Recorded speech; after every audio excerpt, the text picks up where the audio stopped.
I actually went to watch you perform at Coco last year, I think it was. Oh, sick. Yeah. Except there was one part of that story which still haunts me to that day, which is... Haunts you? I waited. So it was really packed. Right. Okay, which is compliment to you. Thank you. I was squashed next to a fire extinguisher, poking me in places where fire extinguishers shouldn't go. Shouldn't go. And so as we crept towards the last song, I thought, do you know what?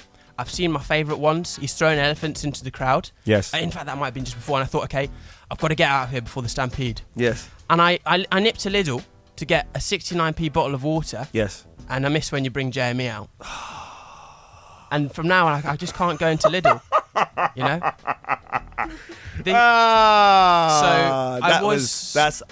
I mean, I don't know if you know, but I don't really do encores. I just perform and just enjoy myself, and like, I've never really understood I understand the concept, but it's more just like it's not really my thing. So you kind of missed your one and only encore. A good moment. So now I can't drink little water just out of principle. Because it reminds you of that day. Of the dark times. I'm really humbled that that was such an impactful moment in my life. And not even the whitest of dads can clean that mark of my soul. That's how much it's impacted Your me. banter should be brought on tour with us. Thank you. The hilarity is so high. Thanks for the sarcasm. No, I'm genuinely trying my best not to laugh embarrassingly on radio, like genuinely. Well, speaking of tour, we can have a bit of tour chat now actually, because you just come off the Lost Boys tour. Let's do it. I love a bit of Peter Pan, I must say. Oh, do you? Yeah, I love Peter Pan. That's so mad. Like, Peter Pan is like one of my favourite Disney Did you watch Hook? I did watch Hook. I'm actually going to call my first child Rubio. Or was it Rufio? It's Rufio. Rufio. Isn't it scary that his name is Rufio? A little. Now, in modern day context, yes. Do you know what I mean? Like, it's not really a contemporary name, I wouldn't go out with him on a Tinder date. That's what we say. So, I wanted to ask you a few questions about tour. Hat trick.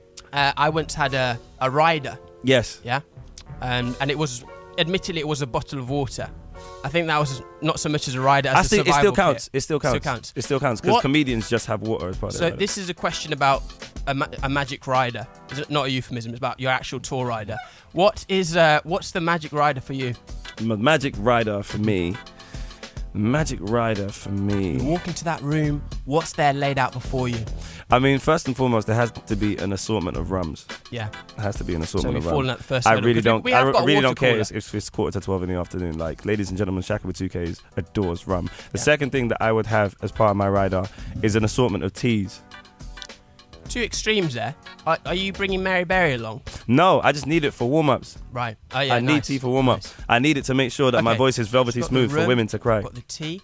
But what about the food? Man cannot live on rum alone. Man can't live on rum alone. So I would need to have some teriyaki salmon from Wagamama. Yes. Do you see? I love that. That's very, it brings the flavours of the world into that single room. It really does. So before every tour, is it salmon teriyaki? Do you know what it is? It's not. This was like a recent addition. Before, it used to be like some homemade stuff, some homemade food. And when I mean homemade stuff, I don't mean moonshine. I literally just mean like cooking Caribbean food and just take it with you, like pack lunch. And we just had an assortment of that. Because the thing is, when you're on tour, it's so easy to hit a service station and binge on the KFC meal deals. KFC, I can't eat it. Or like pre-packaged sandwiches. And like, man can't live on pre-packaged sandwiches alone. I think that's Matthew's. Do you know what I mean? Verse, isn't it? Right. Yeah. So I think that sounds great. Teriyaki and tea is... that could well be the next Netflix and chill. That needs to be the next album name or some crap. Boom. Okay, cool. Well, if you do, I'll take a cut of the salmon that you earn from that. Yeah, you do that. Yeah. In your tour bag. Yes. Do you sort of have to pack quite well in advance? Yes. What are the essentials? Because I sort of struggle to even remember to pack underwear when I sort of visit the missus. Underwear is essential. But how many pairs?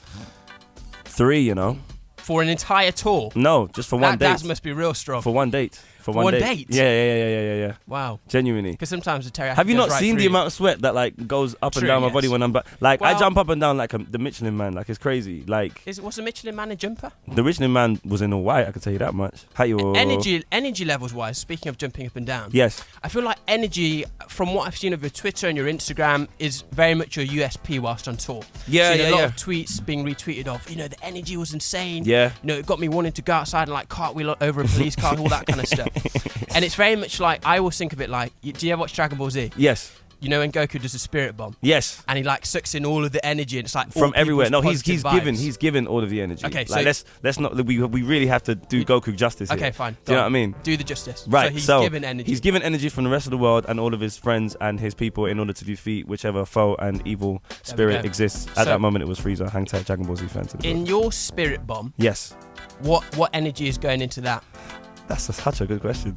The energy that is going into that is there's many. So there's Bob Marley's energy, garage energy, UK garage energy, because we need a lot of energy in UK garage. All the service stations. Right, exactly. And then we also need a bit of rum and Red Bull. Rum is really a key part in this. I'll tell you why, because rum gives you the not necessarily. The first word that came to my head was testosterone. It's not testosterone. It's not even endorphins. What is it? Oh, dopamine. That's it. Yeah. It's dopamine and something else. Happiness. Dopamine and good vibes. Endorphins and endorphins. It's something that distracts you from the pain that you have in your body. When you're in a fight. Opium. No, okay. Sorry. That's the what. See, it's adrenaline. So the rum gives you the adrenaline, and then the Red Bull gives you the cooling off effect. No, it gives you the taurine. The taurine, right? Which is bull urine. Exactly. Right. Okay. So that's in your spirit bomb. It goes somewhere. Bull urine and adrenaline. No, but there's a balance between. Is this water cold? Hold on. Everyone, Shakka is taking a sip of water, and it's great radio. Wait. Your radio station's good. Okay, good. Your radio station's good. That's going to be a jingle from now on. What? Sipping the water? Sip. That's the deadest jingle I've ever heard in my entire life. How long have you been a radio presenter for? Well, how long have you been a water sipper for? Because that was noisy. Hey. So if you're going to throw shots, I'm going to throw them right back. Hey-o.